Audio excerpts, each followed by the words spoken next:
Pemirsa, Menteri SDM sekaligus Ketua Umum Partai Golkar, Bahlil Lahadalia, meminta para anggota DPRD dari fraksi Golkar di provinsi dan kabupaten kota lebih peka terhadap kondisi masyarakat.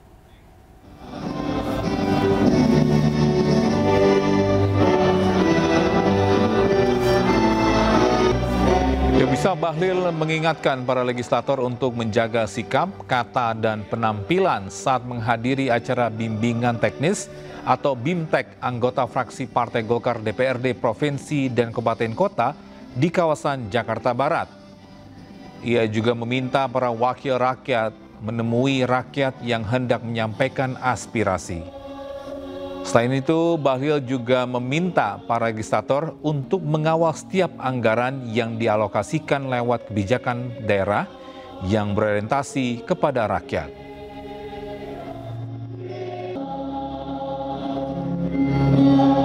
Saya juga meminta kepada seluruh anggota DPR dari fraksi Golkar agar baik dalam perkataan, tindakan, penampilan harus mampu kita menyesuaikan. Sekalipun kami yakin bahwa ada yang punya kemampuan lebih, ada yang kemampuannya juga di bawah atau ada yang sederhana. Tapi kita sebagai pejabat harus mampu melakukan penyesuaian bahwa kita ini mewakili rakyat. Adem Sari. Jodohnya makan nikmat. Adem Sari. Cepat ademnya. Saya Diandra Mukni. Anda menyaksikan The Prime Show. Investigasi eksklusif. Tunjangan perumahan 50 juta per bulan. Jadi 200 triliun yang harus dibatalkan. Mengupas isu-isu terhangat. Istri panik Dan penasaran dengan kondisi kepala terlilit. terjadi teman-teman berulang. Semua tanya akan dijawab dengan tuntas dan berkelas. Nggak perlu mereka 50 juta. Ada pihak yang diuntungkan dan kemudian ini adalah BUMN. The Prime Show. Setiap Rabu pukul 8 malam di iNews. Kerja. Capek. Kalau capek, kan ada Tongak Lino.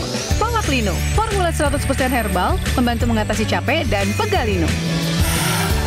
Kalau mau happy, Minum Tongak Lino.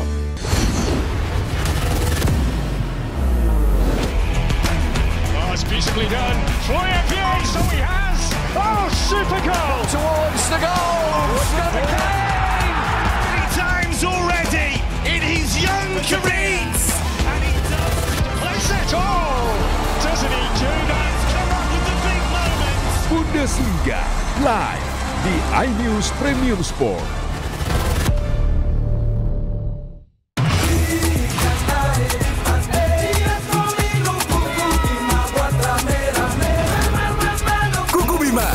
Ginseng Royal Jelly plus multivitamin.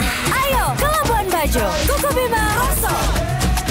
Update informasi terlengkap menuju prime time berkualitas bersama iNews. Dalam iNews sore, kebakaran terlihat serudal terluka. di Palestina. iNews sore setiap hari. iNews terkait perang Pemimpinan para guru. Nadiem Makarim. iNews Senin sampai Jumat. iNews Prime. Eksekusi percikan tegas. Unjuk rasa Deddy Mulyadi penggerebekan. iNews Prime Senin sampai Jumat. iNews Malam. Jika menerobos gerbang Karena diduga retret iNews Malam setiap hari hanya di iNews. Kerjain tugas berduaan. Temukan kode unik di tutup botol Aqua. Kirim kodenya lewat WhatsApp. Menangkan apartemen mewah, mobil, dan hadiah menarik lainnya. Minum Aqua dapat hadiah miliaran tanpa diundi.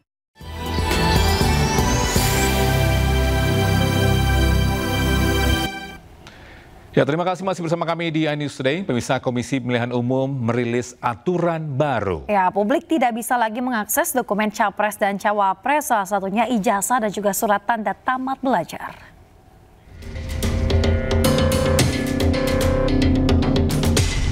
Tiba-tiba saja KPU menerbitkan kebijakan baru, isinya publik tidak bisa lagi membuka dokumen yang berkaitan dengan persyaratan pendaftaran Capres dan Cawapres.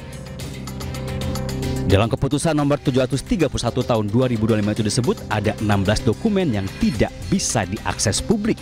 Salah satunya ijazah dan surat tanda tamat belajar.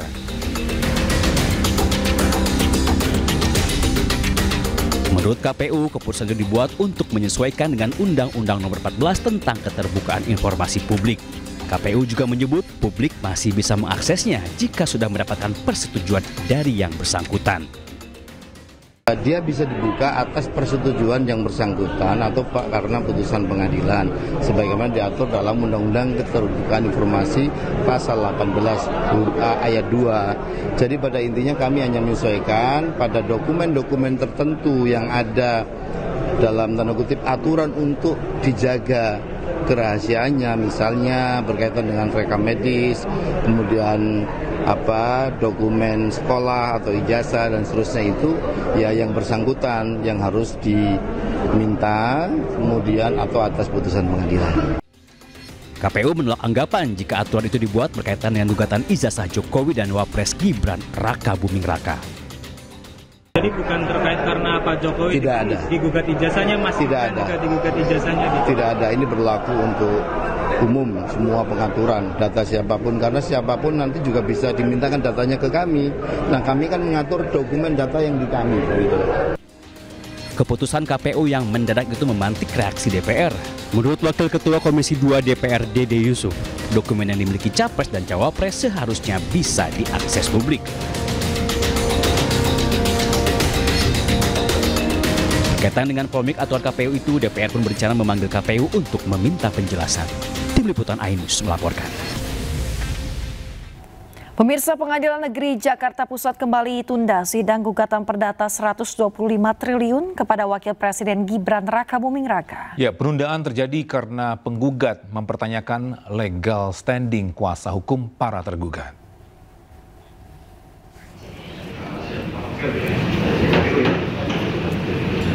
Ya, sidang hari Senin ini merupakan kali kedua setelah yang pertama digelar pada 8 September lalu. Sidang gugatan ini kembali ditunda karena penggugat atas nama Suban mempertanyakan dasar hukum pengacara Gibran. Penggugat mempersoalkan persyaratan ijazah Gibran ketika mencalonkan diri sebagai calon wakil presiden. Menurutnya, ijazah Gibran dari luar negeri tak memenuhi persyaratan sebagai cawapres. Akibatnya penggugat menuntut Gibran secara perdata senilai 125 triliun rupiah. Ada rencana nggak tapi mungkin Pak Gibran mediasi? Biasanya Pak belum. Ya, yang lain-lain nanti aja. Mediasi Pak, tadi Pak Hakim bilang. Ya, nanti untuk berikutnya masih tadi ada ini tahapan-tahapan mediasi. Tahapan-tahapan mediasi. Berarti Pak Gibran datang dong Pak? Nanti kita lihat. Ya. Pak, terkait sidang hari ini dari Pak Gibran ada sepatah kata-kata masih ada arahan pesan khusus? Iya, pesan khusus gitu Pak. Arahan khusus ya. Saya kira biasanya. Tapi beliau mengetahui ya Pak? Ya, mengetahui dengan memberikan surat kuasa berarti mengetahui kami ada di sini. Ya, sementara itu Presiden ke-7 Joko Widodo menduga ada orang besar yang membackup bergulirnya isu ijazah Gibran. Pak, ini ijazah Mas Gibran disoalkan juga Pak, ijazah SMA. Ijazah Jokowi dimasalahkan, ijazah Gibran dimasalahkan, nanti sampai ijazah Jakarta dimasalahkan. Ya, tapi ya apapun ikuti proses hukum yang ada, ya. Kita semuanya kita layani. Kalau melihat ijazah yang selalu dipermasalahkan ini, apakah juga masih ada orang besar yang ingin ada orang besar? Masih ada kaitannya sama ya, ini kan tidak hanya sehari 2 hari, sudah 4 tahun yang lalu sudah ada itu. Kalau yang nafasnya panjang itu kalau nggak ada yang membackup kan nggak mungkin. Gampang-gampangan aja. Kalau sekolahnya Mas Gibran Pak memang dulu sudah di Singapura ya Pak? SMA dulu memang kelas 1 SMA? Iya, di Orchid Park Secondary School. Oh, yang nyarikan saya. Ya, Pemirsa, Presiden Prabowo Subianto menggelar rapat terbatas bersama sejumlah Menteri Bidang Ekonomi di Istana Kepresidenan Jakarta. Ya, ratas membahas terkait paket stimulus ekonomi.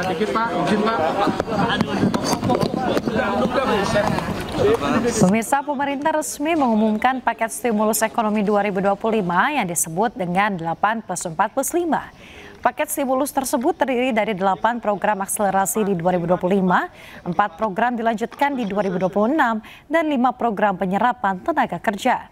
Paket stimulus ekonomi tersebut diumumkan Menko Bidang Perekonomian Erlangga Hartarto usai rapat terbatas dengan Presiden Prabowo Subianto bersama sejumlah Menteri Kabinet Merah Putih di Istana Kepresidenan Jakarta. Kita kasih 50% diskon. Program paket ekonomi di tahun 2025 ini yang terdiri dari 8 program akselerasi di 2025, 4 program yang dilanjutkan di 2026, dan 5 program yang terkait dengan andalan pemerintah untuk penyerapan tenaga kerja. Nah, dari 8 program akselerasi pembangunan tersebut, yang pertama adalah magang lulusan daripada perguruan tinggi dengan kriteria maksimum fresh graduate 1 tahun. Apakah itu S1, D3, dan yang lain, itu di link and match-kan dengan dikerjasamakan dengan sektor industri, di mana penerima manfaat tahap pertama 20.000 orang, dan selama proses bekerja diberikan uang saku. Hanya menjawab sedikit aja yang tadi angka defisit seperti apa. Yang paling besar tadi kan yang 2 kali 10 kilogram itu sekitar 7 triliun. Sudah ada uangnya kami sediakan, bukan berarti defisit melebar, tapi saya bisa perkirakan tuh setiap tahun tuh penyerapannya berapa sih anggaran kita. Tahun lalu kan ada sisa juga, saya bisa hitung sisanya berapa. Jadi daripada sisa, tinggal 3 bulan lagi mungkin nggak kepake, saya pakai ke sana. Jadi ini hanya optimalisasi penyerapan anggaran supaya berdampak bagi perekonomian tanpa merubah defisit terlalu signifikan. Nanti kalau ekonominya tumbuh lebih bagus kan, kalau kita asumsikan rasio tax ratio-nya konstan, kalau PDB-nya tumbuh lebih cepat kan tax-nya lebih cepat juga. Jadi mungkin dampaknya ke defisit cenderung netral to positif. Pemirsa, Menteri Keuangan Purbaya Yudi Sadewa optimis ekonomi nasional akan membaik dalam waktu 2 hingga 3 bulan ke depan. Ya, Purbaya yang mengaku diperintah Presiden untuk percepat pertumbuhan ekonomi Indonesia dengan target 8%. Menteri Keuangan Purbaya Yudi Sadewa mengakui ekonomi Indonesia sedang melambat. Namun Purbaya optimis kondisi ekonomi nasional akan lebih baik dalam waktu 2 hingga 3 bulan ke depan. Purbaya juga percaya diri akan memperbaiki anjloknya indeks harga saham gabungan dengan mudah karena ia berpengalaman sejak 15 tahun lalu di dunia pasar modal. Ciptakan pertumbuhan secepatnya. Pertumbuhan ekonomi secepatnya utamanya itu. Tapi yang lain ngomong umum. Yang beliau janji berapa? Namanya 8%. Bilang bisa nggak ya kita coba kejar sana. Kamera Pak. Sekarang kan sedang, boleh bilang ekonomi agak melambat. Kita sudah pelajari kelemahannya, ke depan akan kita perbaiki. Jadi itu nggak terlalu sulit memperbaiki. Ya Anda lihat nanti mungkin 2 bulan 3 bulan dari sekarang yang bisa cerah kelihatan lagi. Selain itu, Purbaya juga mendapat arahan dari Presiden Prabowo Subianto untuk mempercepat pertumbuhan ekonomi dengan target 8%. Tim Liputan iNews melaporkan. Pemirsa, nama Menteri Keuangan Purbaya Yudi Sadewa sempat jadi sorotan publik dengan gaya koboynya. Purbaya lantang menyebut perekonomian Indonesia akan segera pulih. Ya, selain itu pemirsa, Purbaya juga sempat mengkritik Rocky Gerung soal pertumbuhan ekonomi di era Presiden ke-7 RI Joko Widodo. Jadi saya mau ngeritik Pak Rocky Gerung sedikit. Dia suka ngeledekin Jokowi nggak ngapa-ngapain. Ini Pak.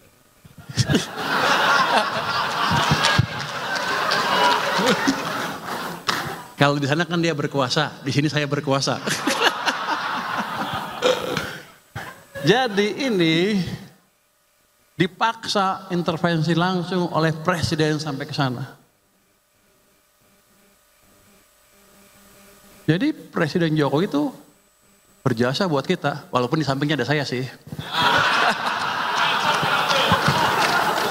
Tapi setelah itu, nggak lama setelah itu, diturunkan lagi seperti ini.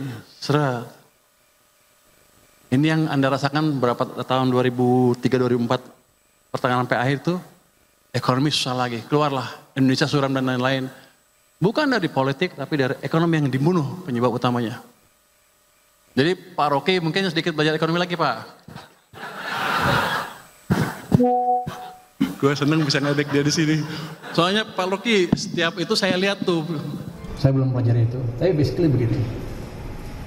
Itu kan suara sebagian kecil rakyat kita. Kenapa? Mungkin sebagian ngerasa keganggu hidupnya masih kurang ya. Once saya ciptakan pertumbuhan ekonomi 6%, 7%, itu akan hilang dengan otomatis. Mereka akan sibuk cari kerja dan makan enak dibandingkan demo. Kalau waktu ketua LPS saya katanya ngomongnya kayak agak koboi, sekarang nggak boleh saya baru merasakan dampaknya, rupanya beda. Jadi sekarang saya akan stick ke pidato yang sudah disiapkan oleh staf saya di sini, Pak. Jadi nggak ada session bebas lagi. Pak Menteri, boleh koboi tapi ada isinya. Siap. Bandingan di LPS mungkin. LPS juga lembaga penting, tapi duduknya di belakang. Kalau bank-bank jatuh, baru kita bekerja keras. Jadi, tapi di sana gajinya gede.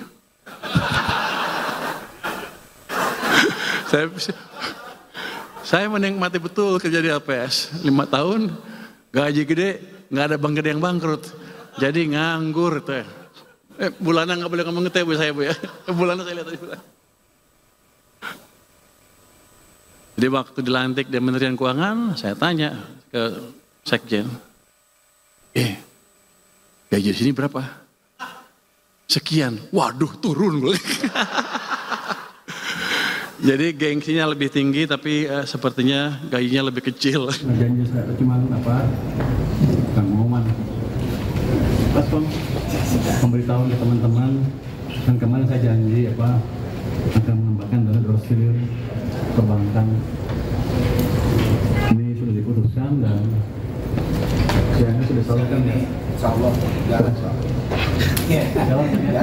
jalan pasti. Dengan prinsip kita kirim ke 5 bank, Mandiri, BRI, BTN, BNI, BSI, semuanya betul saja. Mandiri itu kita taruh 55 triliun, BRI 55 triliun, BTN 25 triliun, BNI 55 triliun, BSI 10 triliun. Itu jadi dananya akan kita kirim. Sudah saya setuju tadi pagi, bentar lagi dikirim sama dia. Kamu jangan siap rapat di atas ya. Jadi saya pastikan dana yang 200 triliun masuk ke sistem perbankan hari ini, dan mungkin banknya habis itu bingung berpikir nyalurin kemana.